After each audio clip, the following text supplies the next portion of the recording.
ስለ ሸዕባን ወር አጫጭር ጥቆማዎች በሼህ መሐመድ ሷሊህ አልሁሰይሚን።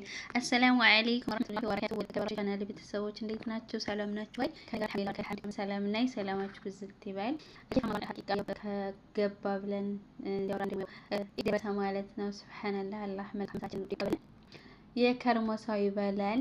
ኢንሻአላህ ለነፍሳችሁ ሰብስክራይብ ደወሏን በመጫን ቤተሰብ ነው። ቤተሰብ ሆነ ደግሞ አበረታቱኝ። እኔንም እናንተን የሚጠቅማሉ ሰማሉ የሚሉ አይነት ልጅ ይቀላለው እናንተ አበረታቱ ማለት ነው። ዛሬ ደግሞ ስለ ሸዕባን ወር አጫጭር ጥቆማዎች በሼህ መሐመድ ሷሊህ አልሁሰይሚን ሲሆን ወይ ያለነው በሸዕባን ወር ላይ እና በዚህ ወር ዙሪያ 6 ነጥቦች በመውሳት ልንከተል ስለሚገባን ግዴታዎች እናብራራለን። የመጀመሪያው ነጥብ ሸዕባን ወር በተለየ ሁኔታ መጾም ይለያል። ነብዩ ሰለላሁ ዐለይሂ ወሰለም በዚህ ወር ጾም ያብዛሉ። ቀናት እስኪቀራቸው ወሩን ነው ጾም ነበርና በዚህም ሱና መሰረት የአላህ መልእክተኛ ሰለላሁ ዐለይሂ ወሰለም በዚህ በሸዕባን ወር ጾም ማብዛት አለብን። ሁለተኛው ነጥብ ሸዕባን ወር አጋማሽ ቀን ጾምን የተመለከተው ነው። ይህንን ቀን ለይቶ ጾምን የሚመለከቱ ከነብዩ ሰለላሁ ዐለይሂ ወሰለም የተገኙና ትክክለኛ ያልሆኑ ደካማ ሐዲሶች ተባለ። በዚህ ተመርኩዞ ይህን ዒባዳ መፈጸም ደግሞ አይቻልም። ከነብዩ መተላለፍ ባልተረጋገጠ ማንኛውም ነገር አላህን ማምለክ አይፈቀድም። በመሆኑም የሸዕባን 15ኛው ቀን ለይቶ መጾም የሌለ ነገር ነው። ከመልእክተኛው የመገኘት መረጃ ደግሞ ቢድዓ ነው። ሶስተኛው ነጥብ የሸዕባን ወር 15ኛውን ቀን ሌሊት ትሩፋቱን ይመለከታል። ለቀኑን መጾም የተረጋገጠ መረጃ እንደሌለው ሁሉ የሌሊቱም ከሌሎች ሌሊቶች በላጭ ነው ተብለው የተነገሩ ሐዲሶች ከነብዩ ሰለላሁ ዐለይሂ ወሰለም ለመናገራቸው ትክክለኛ መረጃ የሌላቸው ደካማዎች ናቸው። ስለሆነም የሸዕባን አጋማሽ ሌሊት ልክ እንደ ረቢዑል ወር ሌሊት እንደ ረጀብ ወር ሌሊት እንደ ተለየ ነገር የለውም። ተነገረ የተባለው መረጃ ቀድሜ እንደገለጽኩት ደካሞች ናቸው። አራተኛው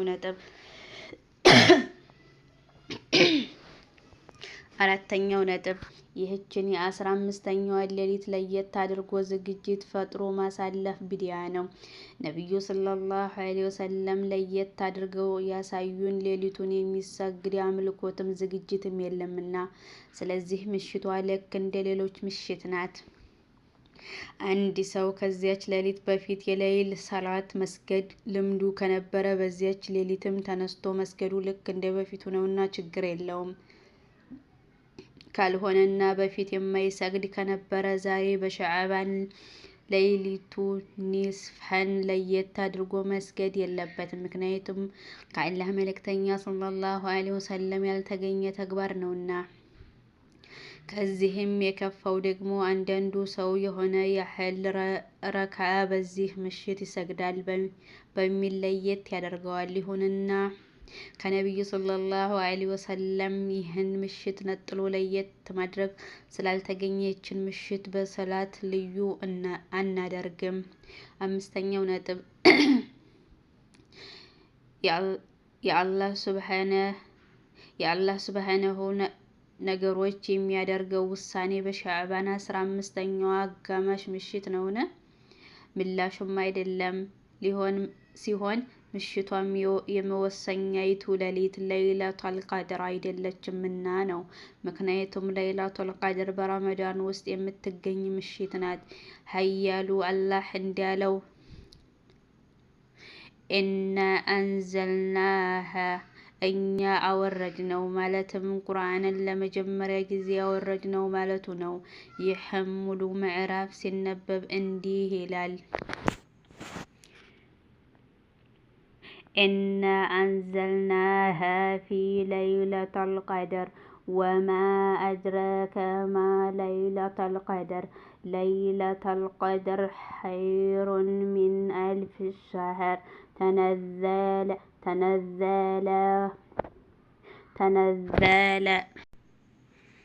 እኛ ቁርአንን በመወሰኛይቱ ሌሊት አወረድነው።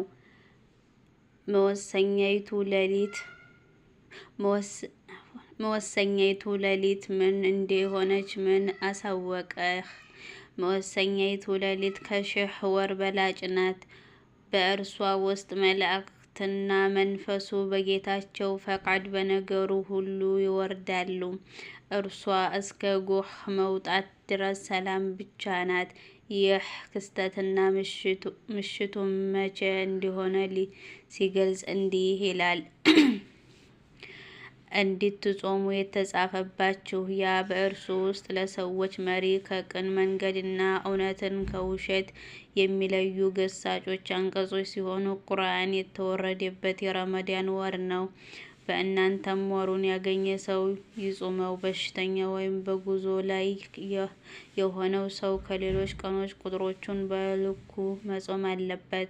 አላህ በእናንተ ነገሩን ነገር ይሻል፣ በእናንተም ችግሩን አይሻም። ቁጥሮቹንም ልትሞሉ አላህንም ቅኑን መንገድ ስለመራችሁ ልታከብሩትና ታመሰግኑት ዘንድ ይህን ደነገገላችሁ። 185 በዚህም መረጃ መሰረት ለይለቱል ቀድር ማለትም ፈጣሪያችን አላህ ለማንኛውም ነገር ሁሉ አመታዊ ውሳኔ የሚሰጥበት ምሽት በረመዳን ወር ውስጥ የምትገኝ አንዲት ሌሊት መሆኗን እንረዳለን። ምክንያቱም ሌሊቷ ቁርአን የወረደባት ሌሊት ነች። ቁርአን ደግሞ የወረደው በረመዳን ወር ነውና የመወሰኛይቷ ምሽትም የምትገኘው በረመዳን እንጂ በሌላ ወር አይደለም።